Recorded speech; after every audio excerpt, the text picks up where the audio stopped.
con el tema de la soteriología y ahora tal vez estamos entrando en lo que algunos consideran la soteriología verdadera, porque está en el Nuevo Testamento. Y el término empieza a tomar su cariz más fuerte en el Nuevo Testamento. Pero como yo lo veo, es que los ríos de la profecía que vienen del Antiguo Testamento se vierten en el Nuevo. Eh, yo veo que como que el Antiguo Testamento son como ríos que van desbordándose y van fluyendo y caen en el Nuevo Testamento. El Antiguo Testamento da testimonio de Jesucristo. Jesucristo dijo que la ley y los profetas hablaron de él. Entonces nosotros tenemos que entender que el Antiguo Testamento no es aparte, es parte importante, integral de la salvación. La figura central del Nuevo Testamento es Cristo. Bueno, la figura central del plan de Dios es Cristo.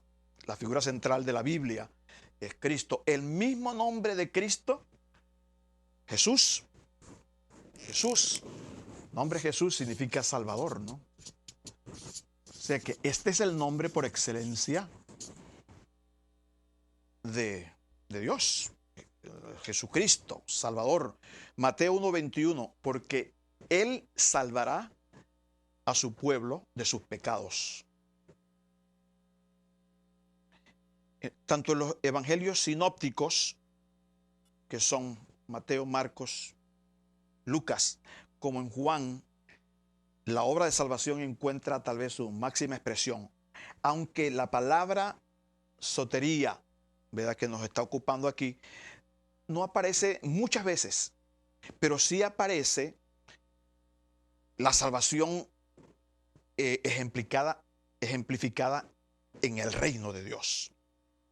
Jesucristo sí habló del reino, y el reino tiene salvación en sí mismo. La palabra salvación también, tanto en el Antiguo como en el Nuevo, no siempre tiene la connotación espiritual, ¿verdad? Les dije eso antes, quiero repasarlo.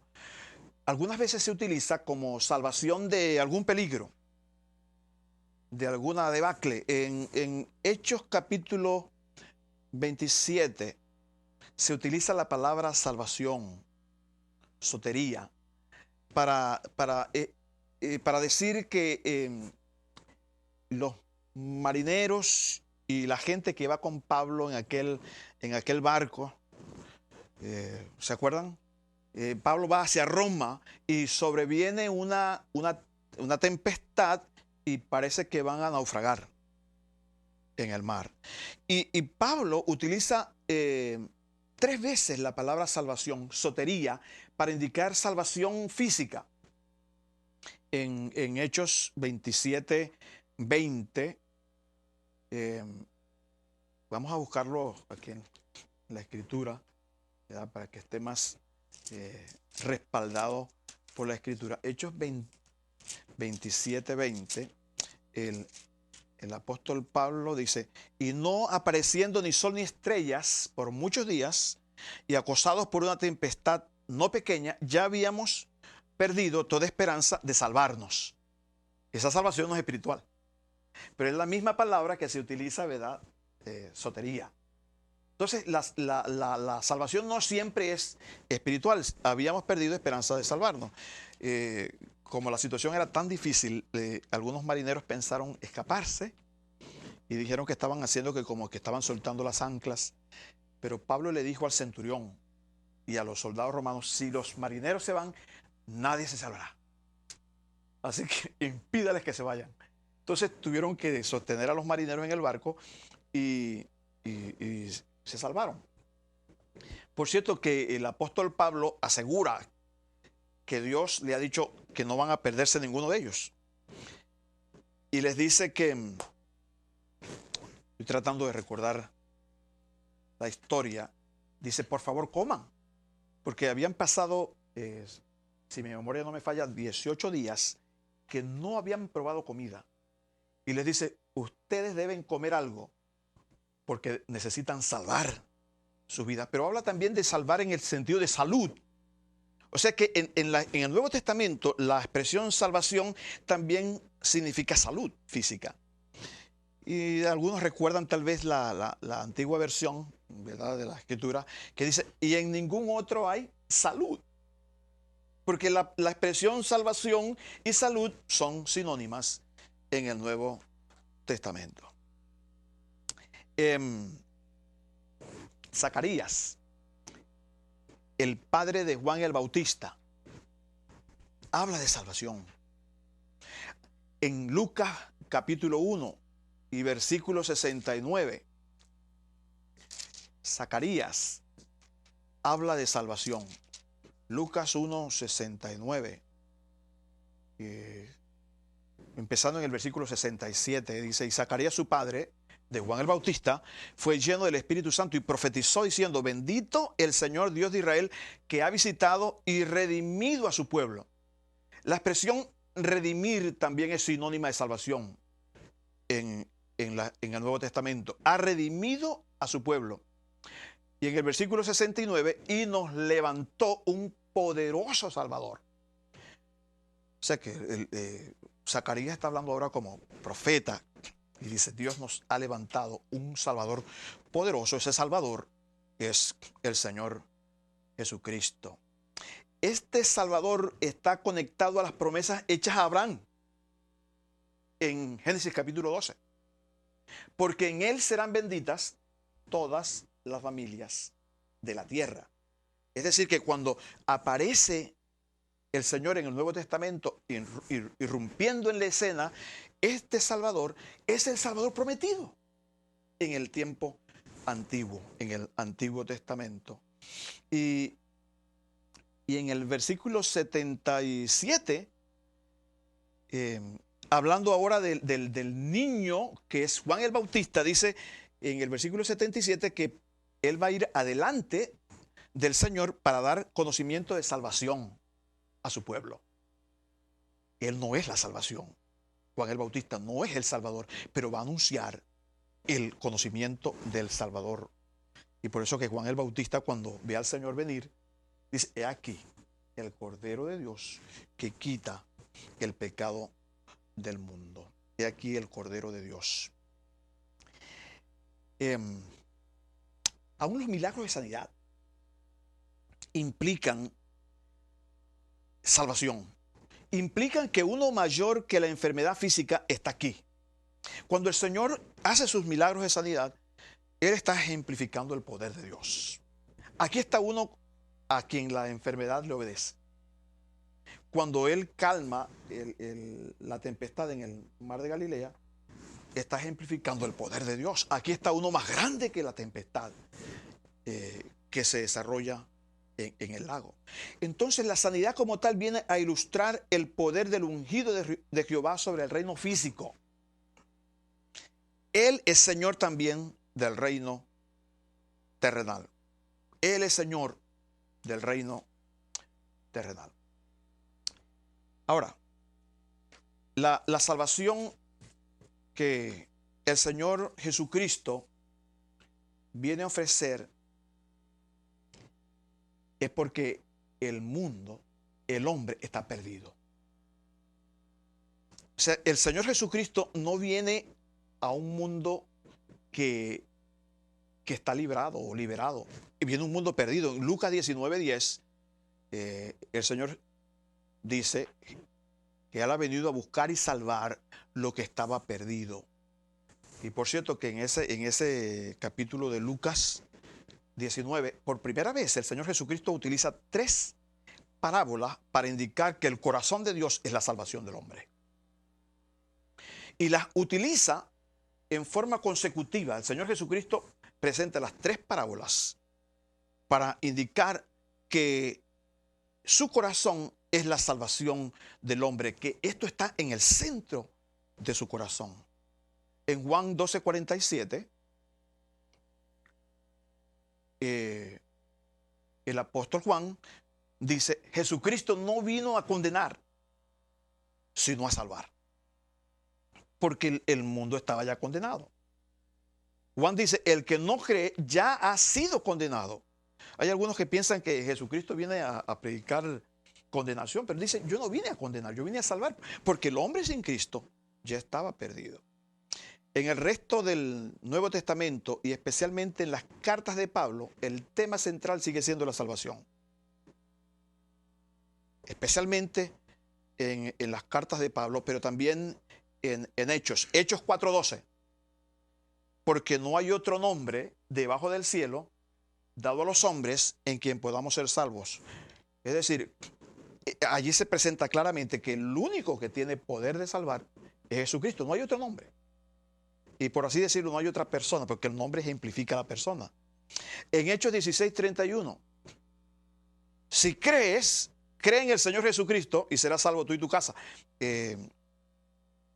Esa expresión se le dice al carcelero, ¿no? Cree en el Señor Jesucristo y serás salvo. Entonces, el corazón del Nuevo Testamento es que el hombre está perdido y Dios ha provisto el medio de salvación. En Efesios capítulo 2, versículo 5, se puntualiza que la salvación se realiza sin la intervención de la obra del hombre. ¿Se acuerdan que dijimos en el Antiguo Testamento que cada vez el hombre trataba de decir, bueno, yo lo hice, yo soy el centro del asunto, pero Dios siempre probó al hombre errado? Y ahora en Efesios capítulo 2, versículo 5, dice, porque por gracia somos salvos, por medio de la fe, y después dice, esto no es de vosotros. Esto es don de Dios, regalo de Dios, iniciativa de Dios, sin la intervención de la obra del hombre. Ahora, si entendemos eso, muchos de los malos conceptos de la salvación tienen que despejarse. Cuando entendemos que Dios es Señor de la salvación, como dijimos en la primera sesión, y de que no hay otro nombre, no hay otro plan, no hay otro medio, no hay otra posibilidad. En 1 Timoteo 1, en el versículo 15, dice el apóstol Pablo que Jesucristo vino al mundo para salvar a los pecadores. Jesucristo vino al mundo para salvar a los pecadores. Y luego añade, de los cuales yo soy el primero. Entonces, aún uno como Pablo, ¿verdad? Que fue un hombre religioso en su día, educado a los pies de Gamaliel, se declara, yo soy uno. Porque la salvación es por pura gracia. Y en Hebreos 7:25 se declara que Jesucristo puede salvar, que no solamente tiene la capacidad y el deseo de hacerlo, sino que tiene la intención de hacerlo. Porque algunas veces, pues hablando en el término humano, solamente nosotros pudiésemos decir que estaríamos dispuestos a salvar a alguien de en alguna condición difícil, ¿no? Estamos dispuestos a salvar a una persona, hablando en términos humanos. Pero no siempre estamos nosotros en posibilidad de hacerlo porque no tenemos capacidad de hacerlo. Pero Dios puede salvar y quiere salvar. Y quiere salvar. Eso es lo que nos asegura Hebreos 7:25. María, en su Magnificat, en su canto, expresa la salvación que Dios da. Y María dice, Él despoja a los ricos, Él despoja a los soberbios, a los poderosos, a los que confían en sí mismos y da a los humildes. Es decir, el Señor está haciendo una obra que rompe con el orgullo humano, que tira al fuerte. El apóstol Pablo va a decir que Él escogió a lo pobre, a lo vil, a lo miserable, a lo que no es, a lo que no tiene nombre para avergonzar a lo que es. Ahí está la salvación del Señor. El Señor quita a unos que creen tener y da a los que no tienen nada, a los que se declaran incompetentes para su propia salvación. Esta salvación entonces va más allá de lo espiritual. Es también una salvación de las estructuras del poder político y económico que oprimen al hombre y lo hacen una víctima de sus fines egoístas. El problema en el Nuevo Testamento es que algunos pensaron que el Señor venía solamente a derrocar el régimen de turno. Y algunos trataron de hacerlo rey cuando vieron que él tenía la posibilidad de hacer pan de las piedras. ¿Verdad? Y en los evangelios se declara que trataron de forzarlo a ser rey. Este es el que nos conviene, ¿no? Este es el hombre que nos conviene porque tiene el poder de hacer las cosas. Pero el Señor no vino a destruir las estructuras del poder político, aunque algunas veces la salvación en las Escrituras tienen que ver con la destrucción de esas estructuras. Pero este no es el principal fin del Señor. Cuando los discípulos le preguntan al Señor, ¿restaurarás el tiempo o el reino de Israel en este tiempo? Ellos pensaban que tal vez el Señor iba a empezar una charla acerca de cómo el Señor va a poner ahora el reino suyo sobre la tierra y los reinos del mundo van a pasar a ser sus reinos. Eso viene, pero no era el momento entonces.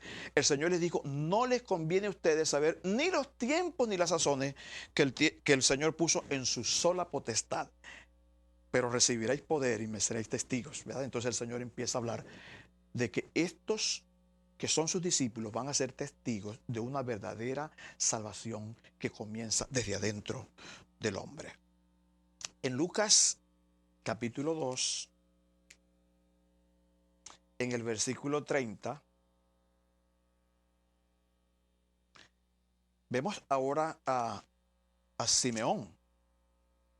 Cuando se cumplió el tiempo de presentar al niño, dice la Escritura que había en Jerusalén, en el versículo 25 de Lucas capítulo 2, un hombre llamado Simeón, era justo y piadoso y esperaba la consolación de Israel. Por cierto, que ese término consolación también tiene que ver justamente con salvación, porque la salvación consuela al oprimido. ¿Se acuerdan cuando Cristo se presenta en la sinagoga por primera vez y tomando el rollo dice, esta es la obra que Dios me mandó a hacer? Dejar al oprimido suelto y sanar a los quebrantados de corazón. Esta es la obra del Mesías. Este Simeón, que representa entonces al pueblo, a todo el pueblo, dice que fue movido por el Espíritu y vino al templo. En el versículo 27. Y cuando los padres del niño Jesús lo trajeron al templo para hacer por él conforme al rito de la ley, él le tomó en sus brazos al niño. Miren, y bendijo a Dios, diciendo, versículo 29, ahora, Señor, despides a tu siervo en paz conforme a tu palabra, porque han visto mis ojos tu salvación. Es decir, Simeón dice, esta es la salvación. Lo que los profetas dijeron, lo que los profetas anunciaron, está aquí en forma personal, visible. Han visto mis ojos tu salvación, la cual has preparado en presencia de todos los pueblos. La obra de salvación de Dios no está oculta. La obra de salvación de Dios está a la luz de todos los pueblos. Está a la luz de todas las naciones. Y por cierto, ¿verdad? Que el Evangelio es luz para las naciones. Y así lo dice Simeón, luz para revelación a los gentiles y gloria de tu pueblo Israel. Ahora la salvación tiene una cara humana. Es Jesucristo. La salvación se centra en la persona del Señor Jesucristo. Y según el apóstol Pablo, esta salvación de parte de Dios, aunque este tema lo vamos a amplificar en la próxima lección, tiene connotación universal. Sale de Israel, pero tiene connotación universal. En Romanos 1:16, el apóstol Pablo asegura que esta salvación no va a quedar dentro solamente de los predios de Israel. Porque no me avergüenzo del Evangelio, porque es poder de Dios para salvación a todo aquel que cree, al judío primeramente, pero luego añade, y también al griego. Yo creo que esto fue lo que olvidó Jonás en el tiempo antiguo, cuando Dios lo mandó a Nínive.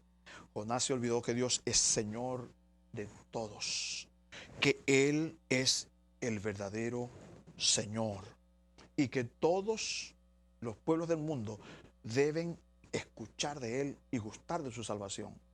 Por eso cuando Jonás recibió la orden de ir a Nínive, él dijo, no. ¿Por qué? Porque esta salvación es para los judíos. Y el Señor declaró, esta salvación es para los judíos primeramente, pero también para los griegos, y también para los romanos, y también para todo el mundo. Entonces, al judío primeramente y también al griego. En Tito, capítulo 2 y versículo 11, dice, porque la gracia de Dios se ha manifestado para salvación a todos los hombres. La gracia de Dios se ha manifestado para salvación a todos los hombres. Entonces, esa salvación es una salvación que va más allá de los confines de la tierra de Israel. Tiene un carácter universal. Y el mismo Pablo, aunque declara ser apóstol de los gentiles, él reconoce esto, que no solamente para los gentiles y no solamente para Israel, sino esta salvación trasciende todos aquellos lugares. Realmente estamos en presencia de una salvación grande. El autor de Hebreos dice, ¿cómo escaparemos si descuidamos una salvación tan grande que fue profetizada en el tiempo de los profetas, pero que tiene su cumplimiento ahora en la persona del Señor Jesucristo? ¿Cómo escaparemos? La bendición es que nosotros hemos escapado y que todo el que está en Cristo ha escapado del castigo y la condenación eterna. En la próxima sesión vamos a estarnos yendo específicamente a la persona de Jesucristo en la obra de salvación. Y yo creo que esa es la parte más hermosa de todas.